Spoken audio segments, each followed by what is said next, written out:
গণধর্ষণে অভিযুক্ত হরিয়ানার বিজেপি সভাপতি মোহনলাল বাদলি, গায়ক রকি মিত্তল ওরফে জয় ভগবান এবং তার বিরুদ্ধে গণধর্ষণের মামলা দায়ের হয়েছে। তাদের বিরুদ্ধে অভিযোগ দায়ের করেছেন নয়াদিল্লির বাসিন্দা এক মহিলা।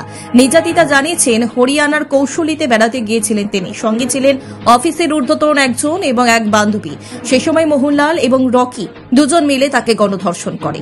গণধর্ষণের পর তাকে হুমকিও দেওয়া হয় বলে অভিযোগ।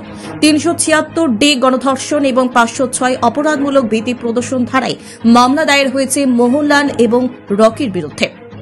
পুলিশকে নির্যাতিতা জানিয়েছেন, বান্ধবীর সঙ্গে ঘুরছিলেন তিনি। সেই সময় অভিযুক্তদের সঙ্গে সাক্ষাৎ হয় তার। একজন মোহনলাল বলে নিজের পরিচয় দেন, অন্যজন রকি মিত্তল ওরফে জয় ভগবান হিসেবে পরিচয় দেন নিজের। আলাপ পর্ব চলাকালীন রকি নিজের মিউজিক অ্যালবামে তাকে নায়িকা হওয়ার প্রস্তাব দেন। সেই মর্মে চুক্তি স্বাক্ষর হবে বলে আশ্বাসও দেন। অন্যদিকে সরকারি চাকরি করে দেবেন বলে জানান মোহনলাল।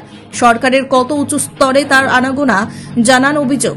সেই নিয়ে কথাবার্তা সরাতেই ওই দুই মহিলাকে হোটেলের ঘরে নিয়ে যান মোহনলাল এবং রকি। আলাপ আলোচনার মাঝে মদ্যপানেরও প্রস্তাব দেওয়া হয়। দুই মহিলাই তা প্রত্যাখ্যান করেন, কিন্তু না শুনতে রাজি ছিলেন না মোহনলাল এবং রকি।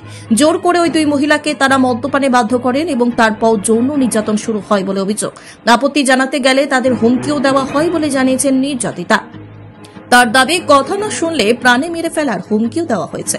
এরপর পালা করে মোহনলাল এবং রকি তাকে ধর্ষণ করেন বলে অভিযোগ নির্যাতিতার। নগ্ন অবস্থায় তার ছবি এবং ভিডিও তোলা হয় বলে দাবি করেছেন তিনি। ওই মহিলা জানিয়েছেন, বিষয়টি নিয়ে মুখ খুললে পুলিশের কাছে গেলে পৃথিবী থেকে তাকে গায়েব করে দেওয়া হবে বলে হুমকি দেন মোহনলাল এবং রকি।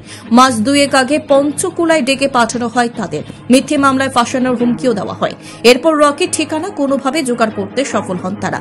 মোহনলালের ঠিকানাও জোগাড় করেন। তাদের ফোন নম্বরও হাতে আসে। ওই দুজনের কড়া শাস্তির আবেদন জানিয়েছেন নির্যাতিতা।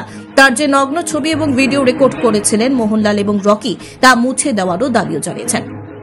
মোহনলাল যদিও অভিযোগ অস্বীকার করেছেন, তার বক্তব্য সব ভিত্তিহীন অভিযোগ, এমন কিছুই ঘটেনি, আমি কিছুই জানি না। মিথ্যে মামলা দায়ের করা হয়েছে। দিল্লি নির্বাচনের আগে উদ্দেশ্য প্রণোদিতভাবে ভুয়ো মামলা করা হয়ে থাকতে পারে। পুলিশ সুপার গৌরব সিংহ জানিয়েছেন, বিষয়টি নিয়ে তদন্ত শুরু হয়েছে, কিন্তু এখনো পর্যন্ত কাউকে গ্রেপ্তার করা হয়নি। Bureau report, news Tripura 24।